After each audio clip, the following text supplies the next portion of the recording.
ఆరోగ్యవంతమైన వాతావరణంలో తయారు చేయబడిన కమ్మని ఊరగాయలు, పొడులు, వడియాలు మరియు అప్పడాలు జంధ్యాల ఫుడ్స్. నమస్తే, నేను Keshav. Welcome to Suman TV. ఆంధ్రప్రదేశ్లో ఎన్నికల ప్రచార పర్వం ముగింపు దశకు చేరుతోంది. మరొక వారం రోజుల్లో అన్ని రకాలుగా ప్రచారానికి బంద్ పెట్టి ఒక రోజు విరామం తర్వాత పోలింగ్కి ఆంధ్రప్రదేశ్ ఓటర్ సిద్ధం కావాల్సినటువంటి పరిస్థితి. ఎజెండాలు వచ్చినాయి, మేనిఫెస్టోలు వచ్చినాయి, ఎవరి బలాలు వాళ్ళు చూపించేటువంటి ప్రయత్నం చేశారు. ఇక అధికార పార్టీకి సంబంధించినటువంటి నాయకులు నిరంతరం ప్రజల్లో తిరిగేటువంటి ప్రయత్నం చేస్తున్నారు. కేంద్ర పెద్దలుగా ఉన్నటువంటి బీజేపీ జాతీయ నాయకులు ఆంధ్రప్రదేశ్లో ప్రచారాన్ని హోరెత్తించబోతున్నారు. కేంద్ర హోంశాఖ మంత్రి పర్యటన పూర్తయింది, ప్రధానమంత్రి పర్యటనకి రాబోతున్నారు. సో ఆంధ్రప్రదేశ్లో ఏం జరగబోతోంది, గ్రౌండ్ రియాలిటీ ఏంటి, ఈ అంశాలపైన విశ్లేషణ చూద్దాం. మనతో పాటు ఆంధ్ర మేధావుల ఫోరం వ్యవస్థాపక అధ్యక్షులు చలసాని శ్రీనివాస్ గారు ఉన్నారు. శ్రీనివాస్ గారు నమస్కారం. మీరు జిల్లాలన్నీ తిరుగుతూ ఉంటారు. ఇప్పుడు ఎన్నికల ప్రచారం ఆల్మోస్ట్ కన్క్లూజన్ స్టేజ్కి వచ్చింది. మేనిఫెస్టోలు చూసాము. అభ్యర్థులు ఒక 5 రోజుల్లో 11 సాయంత్రం 5 గంటకల్లా ప్రచారం. ఇప్పుడు ప్రతి చోట మీరు అలా ఆల్మోస్ట్ మనం ఒక 3-4 మంత్స్ నుంచి ఎలక్షన్స్ రిలేటెడ్ ఇష్యూస్ మాట్లాడుతుంటే మీరు ప్రతి సందర్భంలో ఒక నంబర్ చెప్తున్నారు. ఇప్పుడు చాలా సర్వేలు దాదాపు ఆ నంబర్ దగ్గరకు వస్తున్నట్టుగా కనిపిస్తున్నాయి నాకు. ఏంటి ఇప్పుడున్న ఈ రోజు ఉన్నటువంటి గ్రౌండ్ రిపోర్ట్ ఏంటి, ప్రజల పల్స్ ఏ విధంగా ఉంది ఆంధ్రప్రదేశ్లో? మీరు అందే కానీ మరి నేను చెప్పింది కొంతమంది ఇదే సర్వేలు చెప్తుంటే కోట్ల మంది చూస్తున్నారండి. అవును, వివరణాత్మకంగా ఇచ్చినా సరే వారి అభిప్రాయం వాళ్ళది. ఇంతకుముందు గవర్నర్ జగన్పాటి గారు రాజగోపాల్ గారు చెప్పినప్పుడు కూడా స్పష్టంగా తెలంగాణ ఎన్నికలప్పుడు 2014 ఎన్నికలప్పుడు ఇది సిచ్యుయేషన్ డైరెక్ట్గా తీరిగట్టగా చెప్పడం జరిగింది. సరే, అదృష్టవశాత్తు రైట్ అని నేను అనుకుంటలేదు. అనేక సర్వేలు లేదంటే అంచనాలను క్రోడీకరించుకుని నాకున్న సొంత వ్యవస్థ ఏదైతే ఉందో వాళ్ళ యొక్క ఎందుకు యూనివర్సిటీ ప్రొఫెసర్లు, విద్యార్థులు, ప్రజా సంఘాల వారు, కార్మిక సంఘాలు, మిత్రులు అందరినీ క్రోడీకరించి నేను చెప్తాను. అంతేకాదు నా ప్రతిభ నాకేమో సొంత కన్సల్టెన్సీ సంస్థలు లేవండి దాంట్లో. మీరు అన్ని ఏరియాలు తిరుగుతారు కదా, ఇంటీరియర్ ఆల్మోస్ట్ గిరిజన ప్రాంతాలు కూడా మొన్న పర్యటన చేశారు. కురుపాం, పాలకొండ, పార్వతీపురం, అరకు, పాడేరు, అక్కడి నుంచి మొత్తం హెచ్ఎల్ శ్రీకాకుళం నుంచి గుంటూరు దాకా అయిపోయిందండి. మొత్తం మళ్ళీ రేపు కర్నూలు, అనంతపురం, కడప, చిత్తూరు, నెల్లూరు, ఒంగోలు దాకా వెళ్ళాల్సిన పరిస్థితి ఉంది. ముఖ్యమైన కాన్స్టిట్యున్సీలు అక్కడ 78 కాన్స్టిట్యూన్సీ, దాదాపు 37 కాన్స్టిట్యున్సీలు టచ్ చేయడం జరిగింది. దాంట్లో అనేక కాన్స్టిట్యున్సీలో కూర్చొని మాట్లాడతాం. కానీ నాతో పాటు వచ్చే మిగతా టీమ్స్ కూడా మేము ప్రచారం చేసేది ఏంటి, నీతి నిజాయితీ ఉన్న అభ్యర్థులు ఓటేయండి. ఏ పార్టీ అయినా పర్వాలేదు. మీరు బంగారాన్ని ముడిపేద్దం చేస్తే బంగారం వస్తుంది, బొగ్గును ముడిపేద్దం చేసి దాయి బంగారం దాయి రాదు, బొగ్గు పొడే వచ్చి ఎత్తిమే పడుతుంది. అదే అనిపించండి. దొంగలు కొట్టేసి దొంగతనం జరిగిందని కంగారు పడదు తర్వాత మీ నియోజకవర్గం అని చెప్తూ ఇదే చెప్తున్నాం. దురదృష్టం వస్తే మీ మీడియా మాత్రం మా మీద సితకనేసింది. అంటే ఆనంద తిడితే వీళ్ళని తిడుతున్నాం బ్యానర్ ఐటము. రాష్ట్రం ఓటుకు వినియోగించుకోండి, సద్వినియోగం చేసుకోండి అంటే మాత్రం 99% విలేకరులు వస్తున్నారు. 70 మంది విలేకరులు వచ్చారండి. దురదృష్టం ఏంటంటే మీడియా వైపు నుంచి చెప్పే వర్షన్ మనం వేసినా గానీ ఆ వీడియోస్ ని చూసేటువంటి పర్సంటేజ్ తక్కువ ఉన్నప్పుడు రీచ్ తక్కువ అవుతుంది. అది ఆరోగ్య సూత్రం తాగండి అని చెప్పి అడ్వర్టైజ్మెంట్ వేసినప్పుడు ఆరోగ్య సూత్రం కూడా వేయాల్సి ఉందండి. ఉంది కదండి.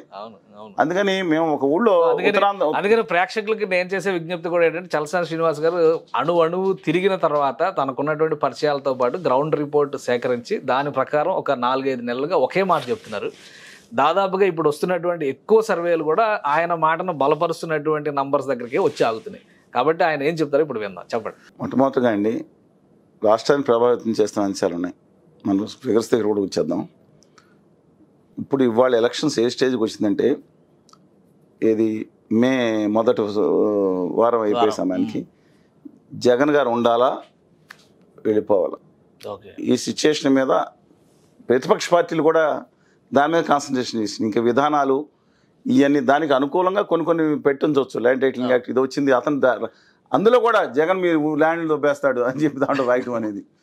నేను మిమ్మల్ని దొబ్బేవాడైతే నేను ఎందుకు చేస్తాను, నేను ఇన్ని లక్షల ఎకరాలు ఇచ్చాను కదా, నేను ఉండాలని ఆయన. అంటే ఎలక్షన్ అనేది వ్యక్తిగత ప్రాతిపదిక మీద, తర్వాత దోషణలు, బూతులు వీటి మీద ఎక్కువ నడుస్తూ ఉన్నట్టు. ఇది దురదృష్టకరం. ఈ దేశ చరిత్రలో మళ్ళా చెప్తానండి, దేశ చరిత్రలో తమ హక్కుల కోసం, ఆత్మగౌరవం కోసం కూడా సబ్జెక్ట్ లేకుండా, ముఖ్యమైన ఇష్యూలు కాకుండా అది సైడ్ అయిపోయినాయి. కేవలం సైకో, శాడిస్టు, భార్యలో పెళ్ళాలు, దీని మీద చర్చలు జరుపుతూ దీని మీద కాన్సన్ట్రేషన్ చేస్తూ దీని మీద ఎలక్షన్ కమిషన్ కంప్లైంట్స్ ఇస్తూ జరిగే ఒక దౌర్భాగ్య స్థితికి వెళ్ళిపోయిన రాష్ట్రం ఏదంటే దాంట్లో కులాలు, మత పిచ్చి, కుల ద్వేషాలు, కుల అభిమానాలు వేరు కాదండి, ద్వేషాలతో వెళ్ళిపోయిన రాష్ట్రం, ఈ రాజకీయ నాయకులు చేర్చిన రాష్ట్రం ఏంటంటే దేశ చరిత్రలో ఇవాళ ఆంధ్రప్రదేశ్. కానీ ఇవేమన్నా ప్రభావం చూపిస్తాయా? ఇప్పుడు అంబటి రాంబాబు గల అల్లుడు ఏమన్నాడు, ముద్రగడ పద్మనాభం గారి కూతురు ఏమన్నది, ఇవి ఏమైనా ప్రభావం చూపిస్తే ప్రతిరోజు ఈ రోజుకు ఒకటి వస్తుంది ఇలాంటి టాపిక్. వ్యక్తిగత వివాదాలని, కుటుంబాల్లో జరుగుతున్న విడాకులను వాటిని కూడా రాజకీయాలు తీసుకురావటం, వాడుకుండా చూస్తాం. పతనం అయిపోతున్న రాజకీయాలకు నిదర్శనం అని అంబటి రాంబాబు గారు కూడా గుర్తుపెట్టుకోవాలి. ఎందుకంటే ఆయన కూడా ఇంతకుముందు వ్యక్తిగత వివాదాలని ఆయన కూడా రేపెట్టిన, ఆయన అసెంబ్లీలో ఏం మాట్లాడారో ఆయన తెలుసు. వాటితో పాటు మిగతా పార్టీలు కూడా, ఉత్తర భారతీయ జనతా పార్టీ, తెలుగుదేశం, జనసేన కూడా గుర్తుంచుకోవాలి. అంబటి రాంబాబు గారు వారి పార్టీతో పాటు, ఇది దురదృష్టకరం అండి. వాళ్ళు కుటుంబాలు ఎన్ని జనాలకు ఎందుకండి, అది జనం సమస్య అయినప్పుడు, ఏదో సెలబ్రిటీ స్టేటస్ ఉన్నప్పుడు ఉంటుంది. వాళ్ళు ఎప్పుడో సరే అది పక్కన పెట్టండి. ఇంతకు ముందే జరిగింది ఏమని, గౌరవనీయురాలు షర్మిల గారని వైఎస్ఆర్ తెలంగాణ పార్టీ మాజీ అధ్యక్షురాలు, నేను ఆడపిల్లనే కదా, 7 పిల్లలు కాదు, నాకు ఆ రాష్ట్రానికి సంబంధం ఏంటని ఘంటాపథం రాజన్న బిడ్డ మాట మార్చదని చెప్పి బల్లలు బద్దలు కొట్టి చెప్పిన ఆవిడ తిరిగి ఏం జరిగిందో రేవంత్ రెడ్డి గారు గట్టిగా అక్కడ అబ్జెక్షన్ చేశారు. ఏం జరిగిందో ఆంధ్రప్రదేశ్కి వచ్చారు. వచ్చిన తర్వాత పిసిసి అధ్యక్షురాలు అయినారు. అయిన తర్వాత ప్రత్యేక హోదా విభజన హామీల నుంచి గత 5 సంవత్సరాల నుంచి ఎన్ని జరిగినాయి, ఎన్ని కేసులు అని, అంతకుముందు ఏం జరిగింది మాడినేసి వాళ్ళందరినీ కలుపుకోవడం, ఆవిడ కలుపుకోవడం కాదు, మిగతా వాళ్ళు కలుపుకున్నా రాకుండా ఆ ఉద్యమానికి తూట్లు పొడిచేటట్టు ఢిల్లీలో వాళ్ళు ఉద్యమం చేస్తుంటే ముందు ఈవిడ ప్రేమాస్ కోసం 20 మంది వెళ్ళి ఓ బిగ్ షో. ఆవిడ రాజశేఖర్ గారు బిడ్డ 10 సార్లు చెప్పిన తర్వాత బిడ్డే అవుతారు ఆవిడ. తెలంగాణ కోసం ప్రాణం ఇస్తానన్న ఆవిడ తప్పు లేదండి. నా తెలుగు రాష్ట్రం కాదు, మాకు అన్ని రాష్ట్రాలు కావాలంటాం. నేను ఇక్కడ కావాలి అక్కడ కావాలి, నేను అలాంటి మాటలు మాట్లాడాలి. ఎప్పుడు తెలుగు జాతి 14 కోట్లు కావాలి, నా అందరితో మిళితమై నా దేశం బాగుండాలంట. ఆవిడ ఆంధ్రప్రదేశ్ చేరారు. చేరిన తర్వాత ఆవిడ లేస్తేనే, కోడి తను కూస్తేనే లోకం తెల్లాడుతుందంట. నేను ప్రత్యేక హోదా ఉద్యమం చేస్తేనే ఏదో అయిపోయినట్టు ఆవిడ మనకి ఆవిడ ఉదాహరణ ఇంకెవరు లేరు. రాజీనామా పెట్టా ఆవిడ ప్రత్యేక హోదా కోసం ఆవిడ నిలబడింది. కనీసం రాహుల్ గాంధీ గారు సంతకం పెడతాను మొదటి సంతకం కూడా తెలియదు ఫస్ట్లో వారికి. అది రాహుల్ గాంధీ గారు మేము చెప్పడం వల్ల మేనిఫెస్టోలో కూడా పెట్టారు. మేనిఫెస్టోలో మొత్తం పెట్టగలరు కానీ మేనిఫెస్టోలో అయితే పెట్టారు. అందుకని రాహుల్ గాంధీ గారి కళలు నిజాయితీ కనపడి ఢిల్లీలో మిద్దరం సభలో పాల్గొన్నప్పుడు ఆయన హామీ ఇచ్చినప్పుడు తర్వాత నిజాయితీ కంటే పశ్చాత్తాపం ఎక్కువ ఉంది. ఆ రోజు విభజన వల్ల కాంగ్రెస్, మీరు సీనియర్ జర్నలిస్ట్ కాబట్టి అక్కడ దాకా ఎస్ కరెక్టే. తను రాష్ట్ర విభజనలో తన తల్లి ఆంధ్రప్రదేశ్ చేసిన అన్యాయాన్ని తిరిగి సవరించడానికి ఆయన ప్రయత్నం చేస్తున్నారు. ఆయన కళ్ళ నిజాయితీ ఎందుకు కనపడిందంటే, నాకు భారత్ జోడో యాత్ర సందర్భంగా కూడా వెళ్ళి కలిసి వచ్చారు, మంత్రాలయంలో కలిసి వచ్చినప్పుడు డెఫినెట్గా ఈ reiterated along with our team మొత్తం వెళ్ళాం. ఈ రీఇటరేటెడ్ డెఫినెట్గా ఆయనకి అన్యాయం సవరించాలని ఉందని ఒప్పుకున్నాం. కానీ రాష్ట్ర పార్టీ నేతలు ఏం చేస్తున్నారండి, ఉత్తర భారతీయ జనతా పార్టీ నేత పోటీ చేసి ఇప్పుడు మారిపోయారు అనుకోండి, తరఫున పోటీ చేసి ఆయన ఇక్కడ క్యాండిడేట్ని ఎవరు పెట్టారంటే విపులంగా తర్వాత చర్చిద్దాం. చాలా విపులంగా ఎలక్షన్ అయిపోయిన తర్వాత ఎలా జరుగుతుందో, కందుకూరు లాంటి సీట్లలో ఎవరికి లాభం చేయడానికి ఎవరు చేస్తున్నారు అన్నీ తెలుస్తాం. అందువల్ల వారి సంగతి పక్కన పెట్టిన వారు కూడా ఏం చేశారు, వాళ్ళ ఆంధ్రప్రదేశ్లో మొత్తం మీద పిసిసి అధ్యక్షురాలుగా ఉన్న గవర్నీలు వారు ఆ కాడి పడేసి, అంటే ఏదో తిరిగి వచ్చినట్టు మొత్తం కడప మేడలోకి వెళ్ళిపోయారు. ఎవరన్నా రాష్ట్ర చరిత్రలో సిపిఎం, సిపిఐ, కాంగ్రెస్, తెలుగుదేశం వీళ్ళందరూ కూడా ఏ నాయకులన్నా ఆ పార్టీ అధ్యక్షులుగా ఉన్నవాళ్ళు రాష్ట్ర అధ్యక్షులు ఉన్నారు, 10 రోజులు మొదలే కాడి పడేసి వాళ్ళ కాన్స్టిట్యున్సీకి వెళ్ళిపోతారా? కడపలో కంటెస్ట్ చేస్తున్నారు కదా, కంటెస్ట్ చేసి చంద్రబాబు నాయుడు గారు కంటెస్ట్ లేదు, కళ్యాణ్ బాబు గారు కంటెస్ట్ చేయట్లేదు, లేకపోతే లోకేష్ గారు కంటెస్ట్ చేయట్లేదా, లేకపోతే జగన్మోహన్ రెడ్డి గారు. కాంగ్రెస్ పార్టీ క్లియర్ గా చెప్పినటువంటి మాట, ఈసారి అధికారంలోకి వస్తామనే దానికంటే కూడా ఓటు పర్సంటేజ్ పెంచుకోవడం, కనీసం 4-5 సీట్లు గెలవడం, అంటే అసెంబ్లీకి ఒక 15 సీట్లు, పార్లమెంట్ సీట్లు ఒక 5 అని లెక్క చెప్పారు. మడకశిరలో ఇప్పుడు ఆయన ఉన్నారండి రఘువీరెడ్డి గారు, ఆయనకు చిత్తశుద్ధి ఉంది, డాక్టర్ గారికి చిత్తశుద్ధి ఉంది, శైలజనాథ్ గారు, రుద్రరాజు గారు కూడా కొంత ప్రయత్నించాను, కాదంటలేదు. అలాగే చీరాల్లో ఒక 2 చోట్ల పోటీ ఇవ్వచ్చు. నా ఉద్దేశం ప్రకారం 175 కాన్స్టిట్యున్సీల్లో డిపాజిట్లు కోల్పోతుంది party. Okay, Congress party yes 170 constituency 175లో 170 తక్కువ కాకుండా డిపాజిట్లు కోల్పోతుందండి. అంటే ఎవరు ఒక్క సీటు కూడా గెలవరు. గెలిస్తే ఏమన్నా లక్కీగా ఇండిపెండెంట్ తరహాలో ఆ పార్టీకి వచ్చి పోటీ చేసిన వాళ్ళు కానీ, లేకపోతే మన మడకశిరలో రఘువీరెడ్డి గారి ఇన్ఫ్లుయెన్స్ కానీ, లేకపోతే ఆమంచి కృష్ణ గారు, మోహన్ గారి యొక్క కుటుంబానికి దానివల్ల నెగ్గితే దగ్గరికి వస్తే రావచ్చండి. Next that different issue. Sharmila గారు కూడా కడపలో డిపాజిట్ పోతుందని వచ్చిన తర్వాత కదా అక్కడికి వెళ్ళి కూర్చున్నారు కూడా గెలవరు, ఒక్క సీటు కూడా గెలవరు.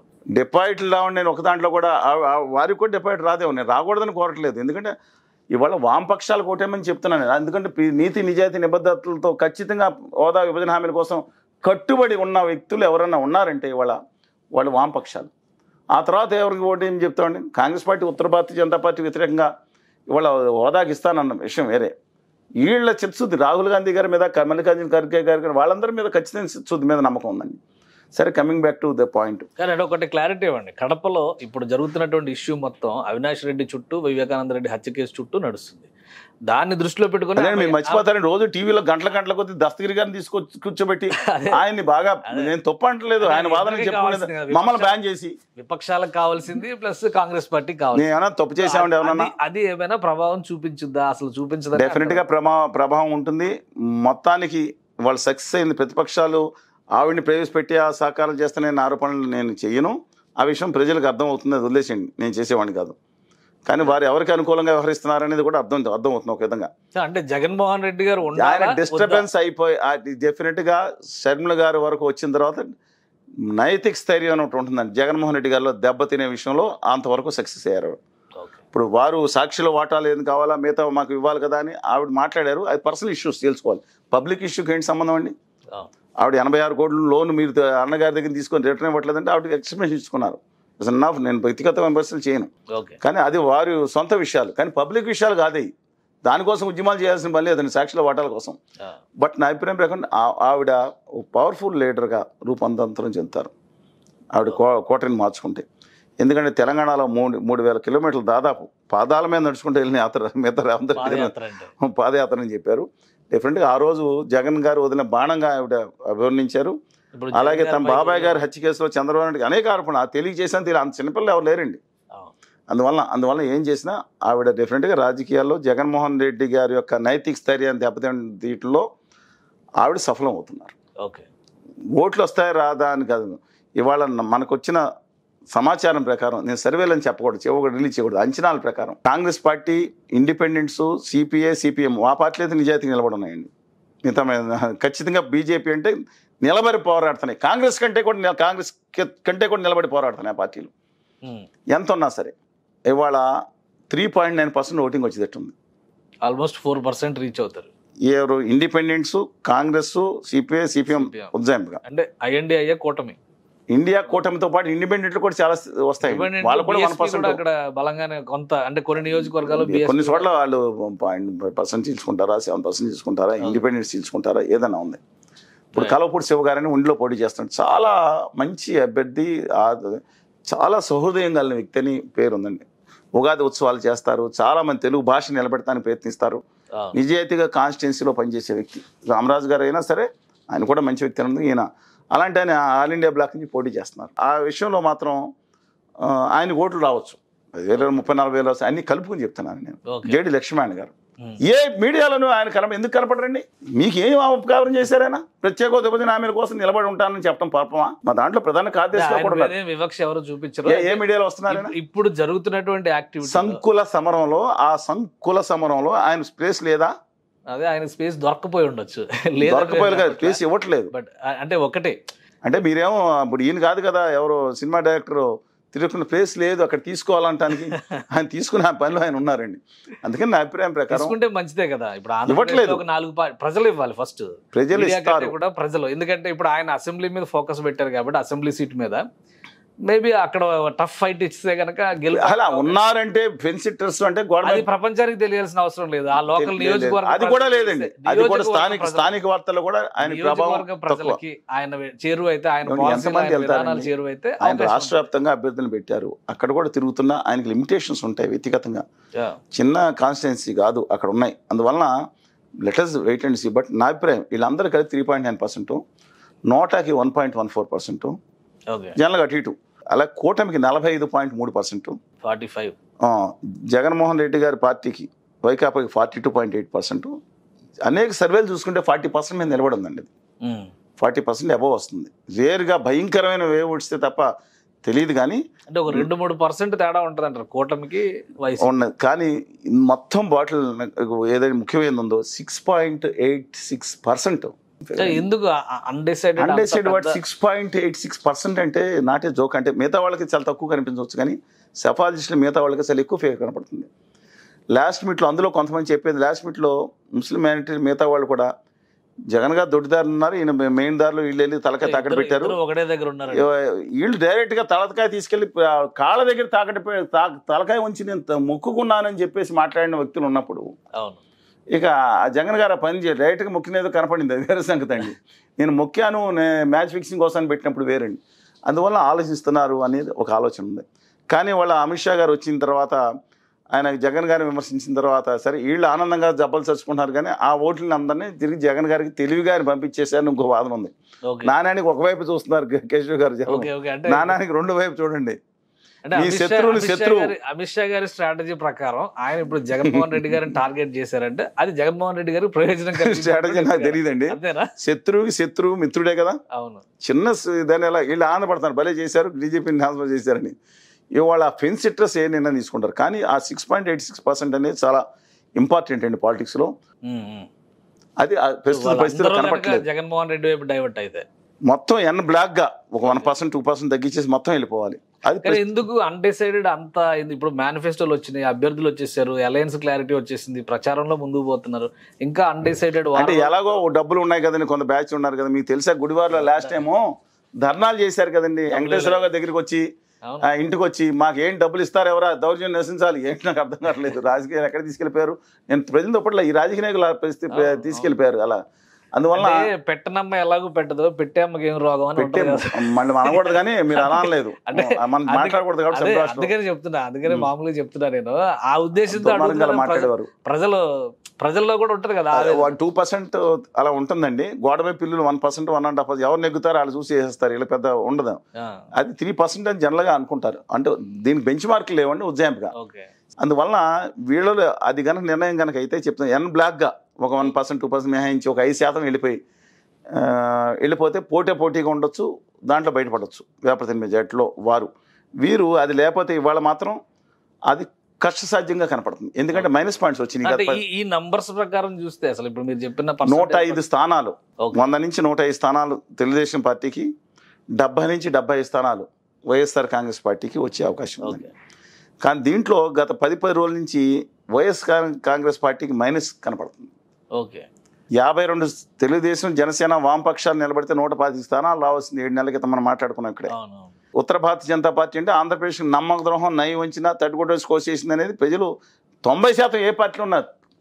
చంద్రబాబు నాయుడు గారు అరెస్ట్ చేశారు, పాపం అమిత్ షా గారు, మోడీ గారు సత్యారి చంద్రులు, శాంతి కాముకులు అంటున్నారు, ఎవరింట్లా చెవులో క్యాబరేజ్ పేజీలు పుట్టుకున్నారు తప్పితే ఎవరింట్లా. ఖచ్చితంగా అస్తం ఉంది తెలుసండి. జగన్మోహన్ రెడ్డి గారి వెనకాల ఉన్న క్యాడర్లో ఉన్న ఓటర్స్ అత్యధికులు వ్యతిరేకులు ఉన్నారు ఉత్తర భారతీయ జనతా విధానపరంగా.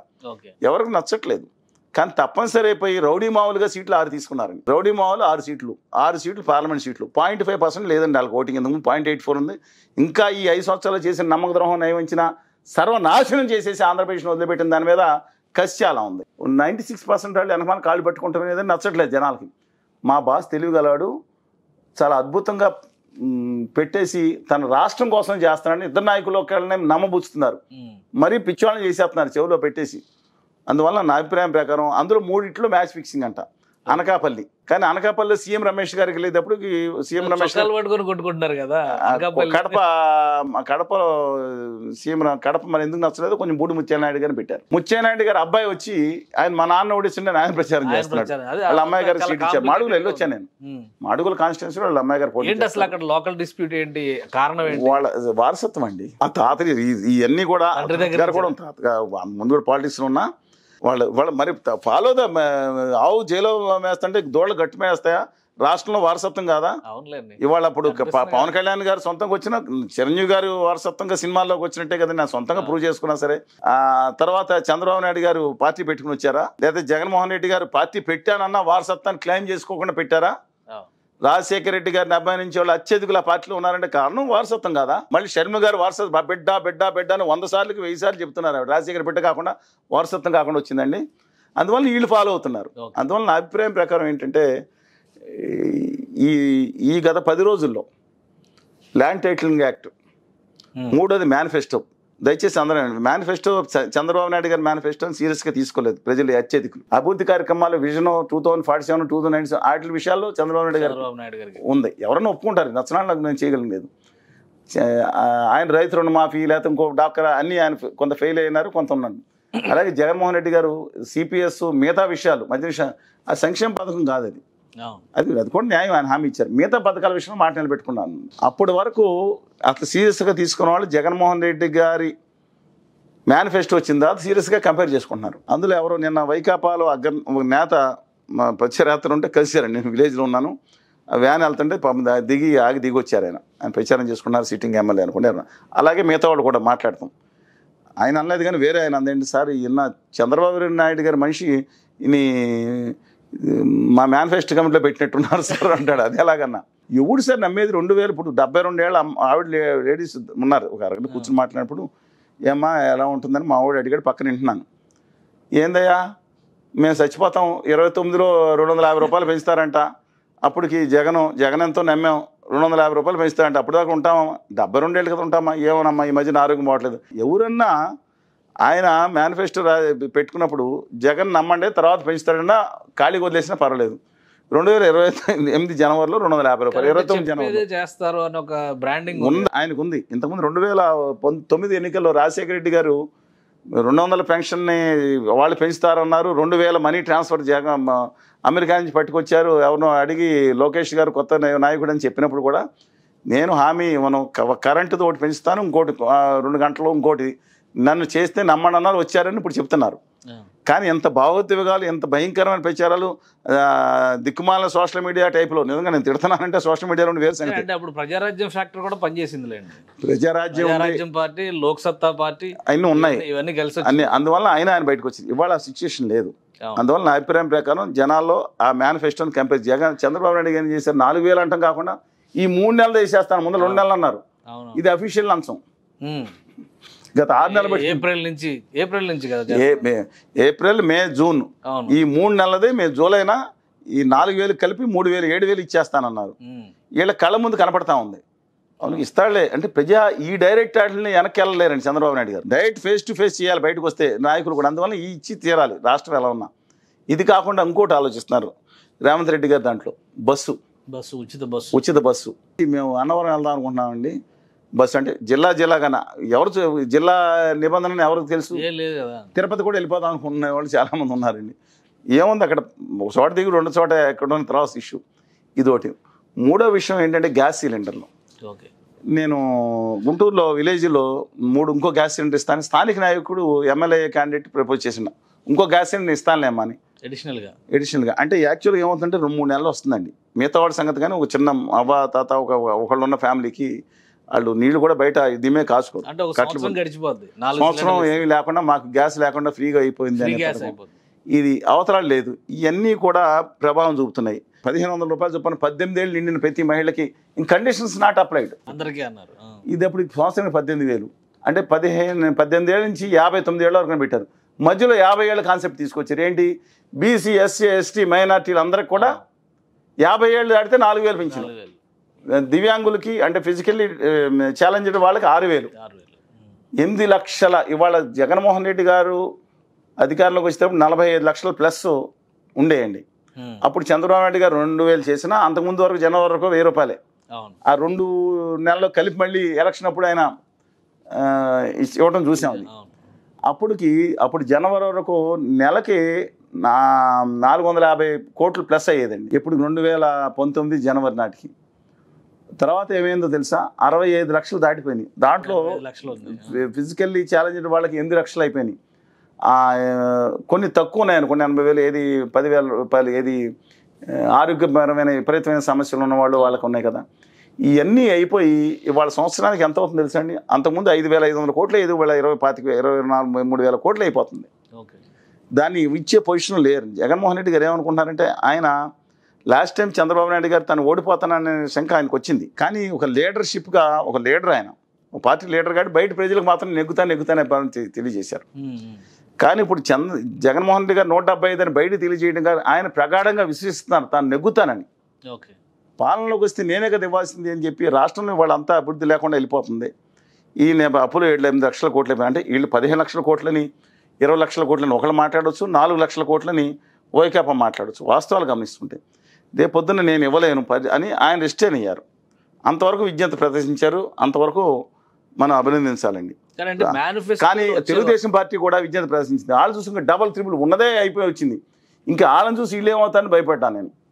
కానీ నేను అడుగుతా ఉన్నాను, వాలంటీర్స్కి 5,000 ఇచ్చినప్పుడు గొంతు సంచులు మోసే ఉద్యోగాలు ఒకళ్ళు అన్నారు, ఇంకొకళ్ళు ఏమో వాళ్ళు ఏదో ఉమెన్ ట్రాఫికింగ్ అమ్మాయిలు ఏదో చేస్తానన్నా సరే తర్వాత తరలించుకున్నారు. With due respect to them fine. ఇవాళ మరి వాళ్ళకి 10,000 జగన్ గారు ₹1 పెంచుతానని హామీ ఇవ్వలేదు అనుకుంటా. అవును, ఇవ్వలేదు. 10,000 చేస్తానన్నారు 2.5 లక్షల మందికి. అంటే మీకు చెప్తున్నానండి ఎంత ఇన్కమ్ సంవత్సరం 1200 కోట్ల లేకపోతే ఇప్పుడు దీనికి పెద్ద అవదండి. అంటే అది గ్రోత్ ఇంజిన్ సర్కార్ అంటున్నారు కదా, డబుల్ ఇంజిన్ సర్కార్, గ్రోత్ ఇంజిన్ అంతా కూడా దీంట్లో బాటిల్ లెక్క మొత్తం ఏంటంటే ఆ దిక్కుమాలిన ఉత్తర భారతీయ జనతా పార్టీ ఆంధ్రప్రదేశ్కి నమ్మద్రోహం చేసిన పార్టీ చేస్తున్న రాజకీయం. గవర్నీయులు జీవీఎల్ గారు ఏమన్నారు వచ్చి, అందరూ రఘునాథ్ బాబు గారు ఏమన్నారు, ఇంతకుముందు మేనిఫెస్టో రూపొందించిన దాంట్లో ముఖ్యులు కూడా ఉన్నారు కదా అధికార ప్రతినిధులు, ఆ దానికి మాకు సంబంధం లేదన్నారు. మోడీ గారు ఫోటో ఎత్తేసారు, అది కూడా ఎత్తేసారు. ఎత్తేసి పక్కన కాపీ తీసుకోవడానికి నిరాకరించడం ట్రోలింగ్ పక్కన పెట్టిన ముందర తీసుకోండి అన్నారు. ఏమన్నారు, మేము ఉంటాం మద్దతుగా అన్నారు. మాకు సెపరేట్ మేనిఫెస్టో లేదు. బోగస్ బోగస్ బోగస్ బోగస్ వాళ్ళు మాట్లాడే ఉత్తర భారతీయ జనతా పార్టీ అంటే మహారాష్ట్ర రాష్ట్రాలకు జాతీయ మేనిఫెస్టో అంటే బోగస్ అండి. వీళ్ళు కౌంటర్ చేయడానికి వీళ్ళకి ధైర్యం ఎక్కడ తెచ్చిందండి వీళ్ళకి?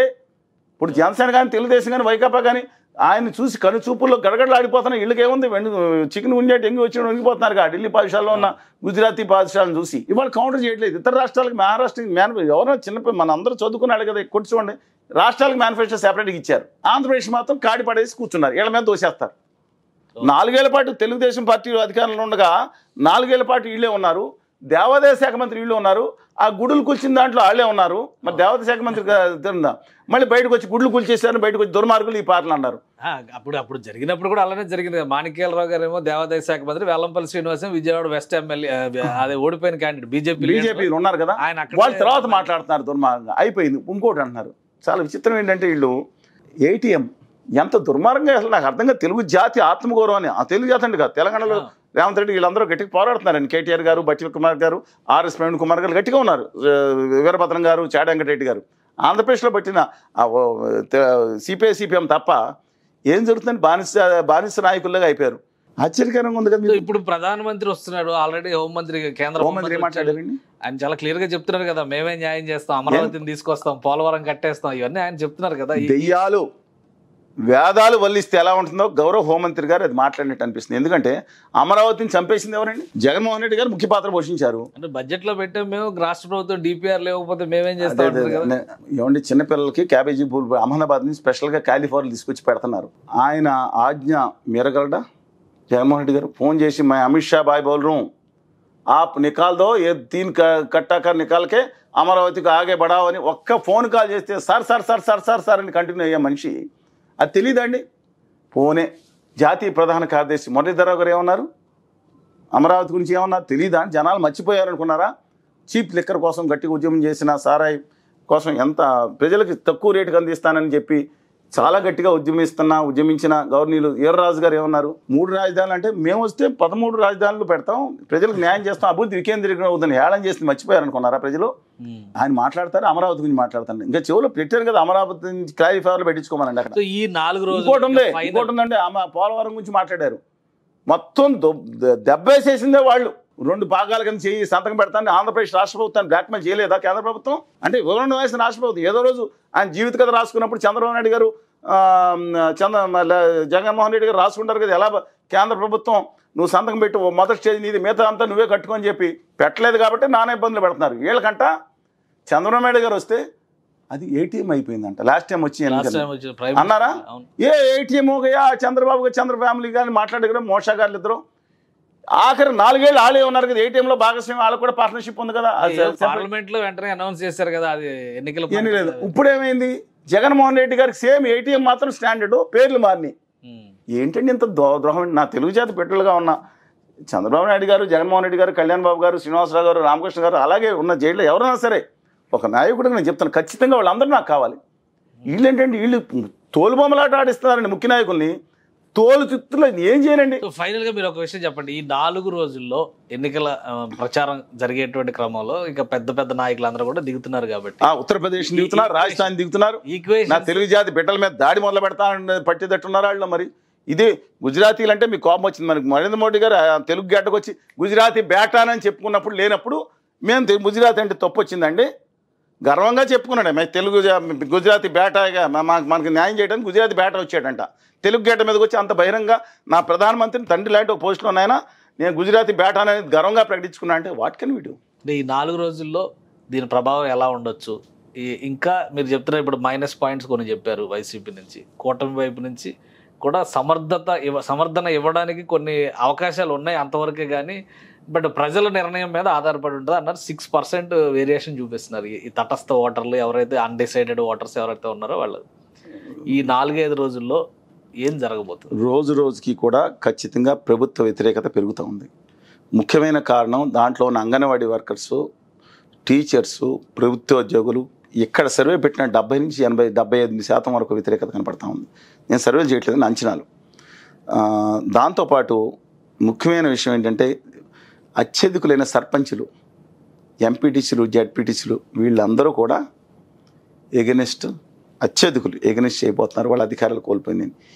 ఇట్లాంటి ప్రభావం ఖచ్చితంగా రేపు ఎన్నికల మీద ఉంటుంది. కూటమికి ఇప్పుడు ఇప్పుడు జలాశయాలు నీళ్ళు లేవు, కరెంట్ లేని పరిస్థితిలో 19 రూపాయలు 18 రూపాయలు సరే ఎంతో కొంత సబ్జెక్టు కరెక్షన్, పీక్లో డిమాండ్ కరెంట్ పెడుతున్నారు. చాలా ఇబ్బందికరమైన పరిస్థితిలో ఉంది రాష్ట్రం. ఈ టైంలో రైతుల సమస్యలు ఉన్నాయి. ఇవన్నీ కూడా పరిగణలో యాంటీ ప్రభావం చూపిస్తాయి. అందువల్ల కూటమి ఇంకా బలపడే అవకాశం ఖచ్చితంగా కనపడుతుంది. నేను చెప్తాను ఓన్లీ ఒక కారణం పోల్ మేనేజ్మెంట్ ప్లస్ ఈ మొత్తం మిగతా మైనారిటీస్ ఓట్లన్నీ కూడా. ఆంధ్రప్రదేశ్కి చాలామంది అనుకుంటున్నారు మైనారిటీస్ అని. ముస్లిం మైనారిటీస్ సంఖ్య రాష్ట్ర విభజన తర్వాత ఆంధ్రప్రదేశ్లో 10.7 నుంచి తగ్గిపోయింది. ఇవాళ ముస్లిం మైనారిటీస్లో ఖచ్చితంగా అంటే దూదేకులు వీళ్ళందరూ కూడా 22 లక్షల ఓటర్లు ఉన్నారని లెక్క 8%, 8% ఓట్లు అంటే జనాభాలో దాదాపు 40 లక్షల మంది ముస్లిం మత అవలంబికులు కానీ అంటే దూదేకులు వీళ్ళందరూ ఉంటారు. 100 భాష వీళ్ళందరూ పూర్తి ముస్లిమ్స్గా వాళ్ళు భావించరు, కానీ చాలా గొప్ప భావం కలిగిన వాళ్ళు. దాంట్లో రాముని కూడా పూజిస్తారు. ఇది కూడా వాళ్ళు దాదాపు 2% ఉంటారండి. అంటే మిగతా ముస్లిమ్స్ 6%. అందువలన వాళ్ళ ప్రభావం అప్పటికే 80-90% వాళ్ళ వైఎస్ఆర్ కాంగ్రెస్ పార్టీ వేసి 8 అని నిర్ణయం తీసుకున్నట్టు అనిపిస్తూ ఉంది. కానీ క్రిస్టియన్ మైనారిటీస్ ఆంధ్రప్రదేశ్లో 1.2% కింద ప్రభుత్వ అధికారి లెక్కలో సబ్జెక్టు కరెక్షన్ 1.24 ఏదో చూపిస్తుంది. కానీ క్రిస్టియన్ మత అవలంబికులు ఆ విధానాన్ని ఆచరించే వాళ్ళు తీసుకున్న దాదాపు ఆంధ్రప్రదేశ్ రాష్ట్రంలో 4వ వంతు ఉంటారనేది సంభ్రమాశ్చర్యాలకు మిమ్మల్ని గురి చేస్తున్నాయి. కానీ ప్రజలు మా అందరికీ ఎప్పుడో తెలుసు. అంటే ఆన్ రికార్డ్ హిందూ అని ఉండి కన్వర్టెడ్ గానే అవలంబికులు చేసింది. ఇది ఒక ముఖ్యమైన, ఇది చాలా మంది అర్థం చేసుకునే. దాంట్లో కూడా చాలా మంది మళ్ళీ కులాన్ని వదులుకోవడానికి ఇష్టపడట్ల. వాళ్ళ పాస్టర్లు కూడా వాళ్ళ పెద్దవాళ్ళు కూడా వాళ్ళే ఉండేటట్టు వాళ్ళు సెపరేట్ చర్చిలు కూడా ఉన్నాయండి, మీరు చూసుకోండి. కానీ కొంత ఇన్ఫ్లుయెన్స్ పనిచేస్తుంది. అందువల్ల నేనేమనుకుంటున్నానంటే ప్రస్తుత పరిస్థితి కానీ సమస్యలు కానీ దురదృష్టం ఏంటంటే మొత్తం దీని ఎపిసోడ్లో ఆంధ్రప్రదేశ్లో ముఖ్యమైన మేనిఫెస్టోలో ప్రత్యేక హోదా విభజన హామీలు వస్తేనే రాష్ట్రం బాగుపడుతుంది.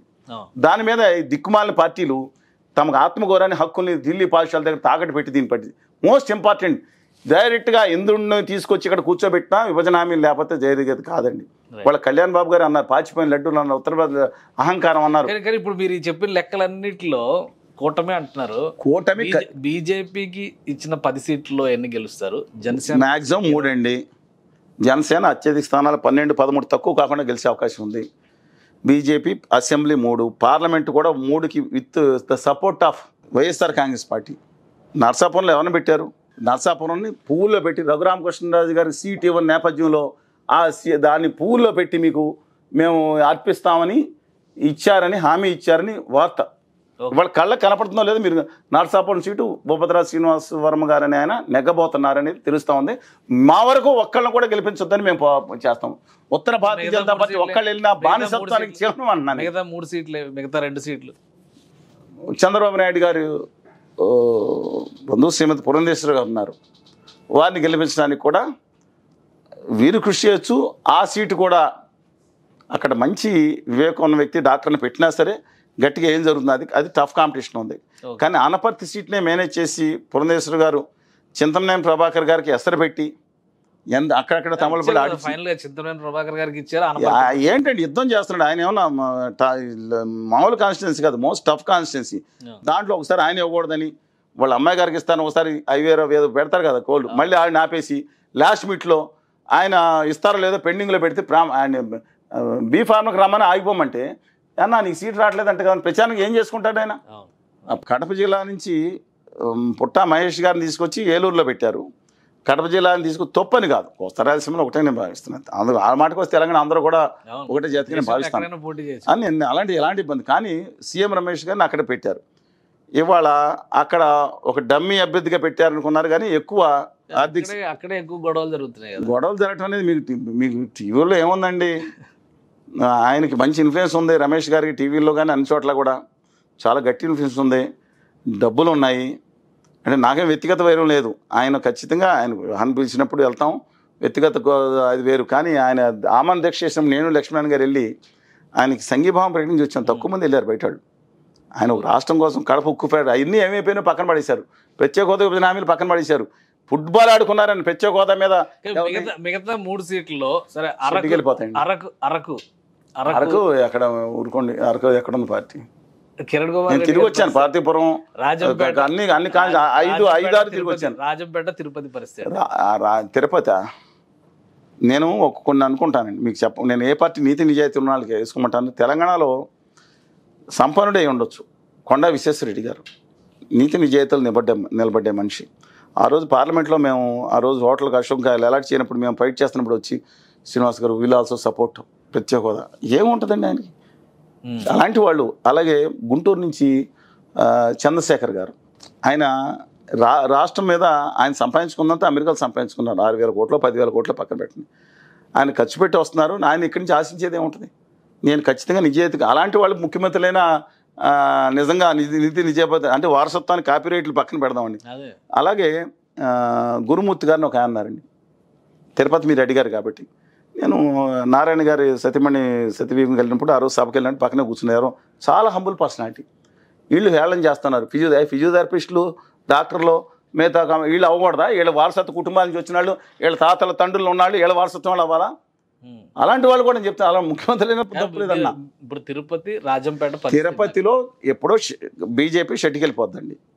రాజంపేటలో లాస్ట్ బాల్ వరకు అని చెప్పి కాంగ్రెస్ పార్టీని నిలువునా ముంచేసి తమ స్వార్థం కోసం 3 సంవత్సరాలు ప్రత్యేక హోదా పక్కన పెట్టిన దాని గురించి మాట్లాడకుండా సమైక్యతను ఆఖరి బాల్ వరకు కట్టుకున్నాను. వ్యక్తిగతంగా ఆంధ్రప్రదేశ్ చేసిన నమ్మక ద్రోహం మీద నాకు కోపం అండి. వెళ్ళి ఆ ఉత్తర భారతీయ పార్టీ మోసం చేస్తుంటే దక్షిణాది మీద విజయ యాత్ర వ్యక్తిగతంగా ఉన్న అభిప్రాయం నాకు వ్యక్తిగతం కాదు. నా రాష్ట్రానికి నమ్మక ద్రోహం నైవంచం చేసిన ఆ ఉత్తర భారతీయ జనతా పార్టీని తిట్టి మళ్ళీ ఆ పార్టీకి వెళ్ళి కాళ్ళు మొక్కిన పార్టీకి ప్రజల పల్స్ ఏ విధంగా? ప్రజల పల్స్ అక్కడ కూడా ఖచ్చితంగా ఓడిపోతారు. గట్టి పోటీ ఇస్తున్నాడు ఆయన. ఆయన కుటుంబ నేపథ్యం, వాళ్ళ తమ్ముడు గారు. ఎందుకంటే 2014 ఎలక్షన్స్ లోనే రాజంపేట నుంచి పురంధేశ్వర్ గారు పోటీ చేసినప్పుడు దాదాపు 3.5 లక్షలు 3 లక్షల పైచిలకు ఓట్లు. లేదండి, ఈ కిరణ్ కుమార్ రెడ్డి గారి సొంత కాన్స్టిట్యున్సీ, వాళ్ళ తమ్ముడు గారు పోటీ చేస్తున్నారు. లాస్ట్ టైం ఓడిపోయారు కిషోర్ గారు. ఆయన యాక్చువల్గా చిత్తూరు జిల్లాలో ఆయన మీకు తెలుసు అంటే చిత్తూరు ఏర్పడక ముందు వాయిల్పాడు తాలూకాను మదనపల్లి తాలూకా 2 కడపలో ఉండే. కడప కోటిరెడ్డి గారు కూడా మీ 99% మంది తెలిసి ఉండకపోవచ్చు. ఆయన కడపరెడ్డి గారు ఆయన కూడా. కానీ ఆయన డెఫినెట్గా ఇంపాక్ట్ ఉంది. ఆయన బంధు బలగం గట్టిగా ఉంది, కుల బలం గట్టిగా ఉంది. కానీ ఓడిపోతారు. 3 సీట్లు బీజేపీ అసెంబ్లీ మ్యాక్సిమం. పార్లమెంట్లు కూడా విచిత్రంగా రౌడీ మామూలండి. ఇది 0.5% లేని వాళ్ళకి 6 పార్లమెంట్ సీట్లు ఇచ్చారా? అందులో అధికార పక్షం ప్రతిపక్షం కలిపి 3 ఏమో పల్లెల్లో పెట్టిస్తారా? ఇంత దౌర్భాగ్య స్థితి దేశంలో ఎక్కడ ఉందండి? 25 పార్లమెంట్ సీట్లు వాళ్ళకి ఓటేయించారు ద్రౌపది ముర్ము గారికి. 170 గుజరాత్లో కూడా రాలేదండి, సిక్కింలో కూడా రాలేదండి, ఎక్కడ రాలేదండి. ఒక్కళ్ళని అపోజ్ చేశారండి.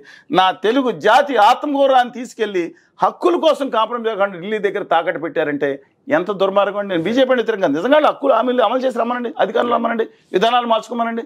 వీళ్ళ మీద తోలు బొమ్మలాట రాని వద్దండి. జనసేన చెప్పలా మీరు ఫైనల్ గా 21 సీట్స్ లో ఎన్ని గెలుస్తాయి? 13 అంటున్నారు, 13, 14 ఖచ్చితంగా 12, 13 తక్కువ కాకుండా గెలుస్తుంది నా అభిప్రాయం. ఏంటి బలహీనత? ఏంటి జనసేన పార్టీకి ప్రతికూలమైనటువంటి పరిస్థితులు ఏమున్నాయి? నేను కొన్ని చోట్ల ఈస్ట్ అండ్ వెస్ట్ గోదావరిలో వాళ్ళ పోలవరం సీట్లో కరాటన్ రాంబాబు గారిని పవర్ఫుల్ పర్సనాలిటీ ఉన్నారు. అక్కడ ఒక చోట మైనస్ ఉందండి. ఉంగుటూరులో ఒకసారి మైనస్ ఉంది. పశ్చిమ గోదావరి జిల్లాలో కానీ ఇప్పుడు ఇక్కడ జనసేన కొలతాల రామకృష్ణ గారు ఆయన నెగ్గుతారు, విజయ్ కుమార్ గారు ఫైట్ ఇస్తున్నారు, పంచకర్ల రమేష్ బాబు గారు నెగ్గిపోతున్నారు.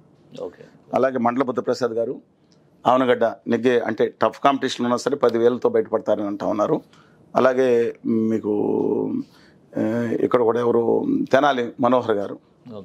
అలాగే కృష్ణా జిల్లాలో 2 సీట్లు కానీ ఇక్కడ ఒక సీటు కానీ, అలాగే తిరుపతిలో మాత్రం కాంపిటీషన్ ఉంది. అది ఓడిపోవచ్చు గెలిపి నేను I'm not here to but tough competition. రాయలసీమలో రైల్వే కోడూరు తిరుపతి చెప్పలేనండి. ఫైట్ తిరుపతిలో టఫ్ ఫైట్ ఇస్తున్నారు. రైల్వే కోడూరు నేను చెప్పలేను. బట్ డిస్పైట్ దట్ 12-13 తక్కువ కాకుండా జనసేన కళ్యాణ్ బాబు గారు కూడా ఖచ్చితంగా 20-30 వేలు తక్కువ కాకుండా డిపెండ్స్ అప్ ఉన్నాయి కదండి. కానీ అనుకున్నంత ఈజీ కావట్లేదు. ఓకే, ఆయన చిరంజీవి గారిలా కనుక ఆ డివిజన్ వచ్చేస్తే ఆయన టఫ్ అయ్యేది. అక్కడ వత్సవాయు వరం గారు ఉన్నారు, పవర్ఫుల్ లీడర్. 2014లో ఇండిపెండెంట్గా నెగ్గారు 47,000 ఓట్ల మెజార్టీతో. ఏం రిపీటింగ్ అండి. అలాంటి ఆయన 2019లో వంగాగీత గారి చేతులు ఓడిపోయారు. ఆయన కానీ నిలబడితే ఆయన ఇండిపెండెంట్గా నెగ్గుండేవారండి. చంద్రబాబు నాయుడు గారి అధికారంలో మొదటి సంతకం సంగతి అట్టుంచని మొదటి అధికార పదవి ఆయనకి ఇస్తానని చెప్పడం జరిగింది. ఆయన వెళ్ళిపోతే పవన్ కళ్యాణ్ గారు ఓటమి కూడా అయిపోయారేమో. ఆయనే అక్కడ స్ట్రాంగ్ పిల్లరు ఆయనండి, ఈయనకున్న అభిమానుల బలగం.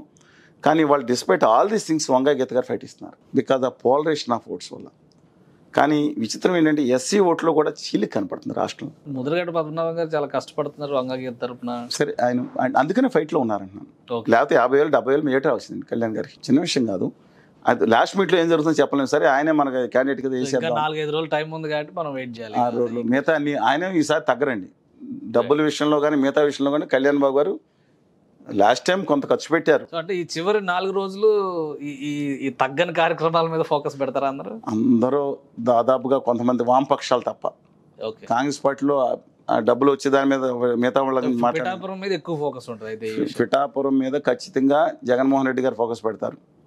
కానీ ఒకదానికి నేను మెచ్చుకోవాలండి, ఎవరిని లోకేష్ గారిని కానీ అన్న. ఆయన అనవసరంగా లాస్ట్ ఎలక్షన్స్ దిగకూడదు, రెచ్చగొట్టేస్తే దిగిపోయారు. నువ్వు దొడ్డిదారి ఎవరితో మనోహర్ సింగ్ గారు దొడ్డిదారిని కదా, లాస్ట్లో రోసీ గారిని మొదట్లో వెళ్ళిన తర్వాత దొడ్డిదారిని ముఖ్యమంత్రి కాలేదా? అదే దొడ్డిదారిని ఎలాగ పెద్దల సభ అంటారు దాన్ని. సరే, ఆయన ఏదో ఆయన బ్యాక్ ఎండ్ వర్క్ అంతా చూసుకోవాల్సింది ఆయన. ఇవాళ ఏం చేశారు, ఇవ్వడం ఆపేసి ఆయన వర్క్ మీద ఆయన కాన్సన్ట్రేట్ చేస్తారు. Is rightly on that job అండి. మంగళగిరిలో ఆ పార్టీ 83 తర్వాత 83-80 తర్వాత నెగ్గలేదండి. 94లో రామమోహన్ రావు గారికి మద్దతు ఇచ్చిన తర్వాత సిపిఎం పార్టీ నెగ్గింది. కానీ ఇవాళ అక్కడే చూస్ చేసుకున్నాడు ఆయన. ఇది ఫైటర్ స్పిరిట్ అండి, ఫైటింగ్ స్పిరిట్ అంటారు చూసారా. ఓడిపోవడం గెలిపోవడం తర్వాత అక్కడే చూస్ చేసుకుని, అక్కడే నరిష్ చేసుకుని కాన్స్టిట్యూన్సీ అక్కడే నెగ్గబోతున్నాడు. ఆయన వర్గం లేని కూడా వర్గాలు అన్ని 80-90 వేల ఓట్లు ఉన్నాయి, 70 వేల ఓట్లు ఉన్నాయి. బలం లేనప్పుడు చంద్రబాబు నాయుడు గారు చేసిన పని అదే కదా. చంద్రగిరిలో వాళ్ళు కూడా వాళ్ళ వైఎస్ఆర్ కాంగ్రెస్ పార్టీ నెగ్గేటట్టు కనపడతా ఉంది. చెవిరెడ్డి భాస్కర్ రెడ్డి గారు పక్కన పెట్టి అక్కడికి వెళ్ళి అక్కడ చేస్తున్నట్టున్నారు. కానీ కుప్పంలో ఆయన ఈసారి మరి మిగతా మెజార్టీ నాకు తెలియదు కానీ 40-45 వేలు తక్కువ కాకుండా వస్తుంది. మొత్తం మన మిగతా ఎన్నికల్లో మైనస్ వచ్చింది. అలాగే పెద్దిరెడ్డి రామచంద్రరెడ్డి గారు కూడా, పెద్దిరెడ్డి రామచంద్రరెడ్డి గారు ఇద్దరు పవర్ఫుల్ వ్యక్తులు. బీసీ రామచంద్ర యాదవ్ గారు వాళ్ళు పోటీ చేస్తున్నారు, వాళ్ళని నెగ్గవచ్చు. కానీ ఇండిపెండెంట్గా నీతి నిజాయితీ నిబద్ధత కలిగిన వ్యక్తుల్ని నేను ఒకటే కోరుకున్నాను. మీ నియోజకవర్గాల్లో ఎవరొకరు ఉంటారు, రిటైర్డ్ జర్నలిస్టో మాస్టారో ఎక్కడో చోట ఉంటారు. వాళ్ళకు ఓటేస్తే వృధా కాదు, ఈ ఓటు అపూర్వం. అదొక మీ ఆ ఓటుని గౌరవించినట్టు. వాళ్ళు ఓడిపోతారా గెలుస్తారని కాదండి. అది కనుక వాళ్ళకి 20-30 వేల ఓట్లు వస్తే నెక్స్ట్ టైం ఈ నాయకులు ఏం చేస్తారు, ఈ డబ్బులు ఉన్నవాడికి డబ్బులతో ఖర్చు పెట్టి 20-30 వేలు ఎందుకు, ఈ నీతి నిజాయితీ ఉన్నవాళ్ళే 30-100 కోట్ల మనిషి, ఈయన మనం గెలిపించుకుందామండి. నా ప్రచారం నేను ఎప్పుడు రాష్ట్రం అంతా తిరుగుతున్నాను. మీడియా 90% చూపించినా చూపించకపోయినా 2019 ఎలాంటి ఉద్యమం చేసినా 90% చూపించలేదు. మేము ఒంటరిగా పోరాటం చేయడానికి కూడా సిద్ధపడతాం. మేము మిగతా మా ప్రొఫెసర్లు విద్యార్థులను వేసుకుని రాష్ట్రం అంతా తిరుగుతాం. తమ హక్కులు తెలుగు జాతి హక్కులు ఆత్మగౌరవంలో మాత్రం పోరాటం విషయం ఏ రోజు కాంప్రమైజ్ కాలేదు, కాము. Right, thank you. Chalasani Prasad Srinivas గారు మీ అభిప్రాయాలు తెలియజేసింది.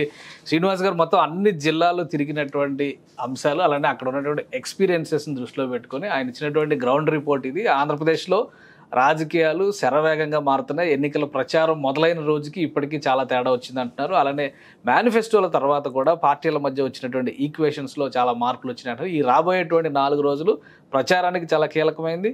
అలానే ఓటింగ్ ముందర జరగబోయేటువంటి మేనేజ్మెంట్, ఎలక్షన్ మేనేజ్మెంట్ అనేది మరింత ముఖ్యమైనదని చెప్పారు అంటున్నారు. ఇక ఓటరు నాడి ఏ విధంగా ఉందనేది పోలింగ్ తర్వాత రిజల్ట్ రావడానికి మరి కొంత సమయం పడుతుంది కాబట్టి పోలింగ్ తర్వాత కొంత అర్థం చేసుకోవడానికి అవకాశం ఉంటుంది. అయితే ఓటు వేసే ప్రతి ఒక్కరు కూడా నిజాయితీ పరులకి ప్రాధాన్యం ఇవ్వండి అనేది చలసాని శ్రీనివాస్ గారు చేస్తున్నటువంటి విజ్ఞప్తి. ఇది special discussion. Keep watching. Suman టీవీలో మీ పర్సనల్ అండ్ బిజినెస్ ప్రమోషన్స్ కోసం కింది నెంబర్కి కాంటాక్ట్ చేయండి.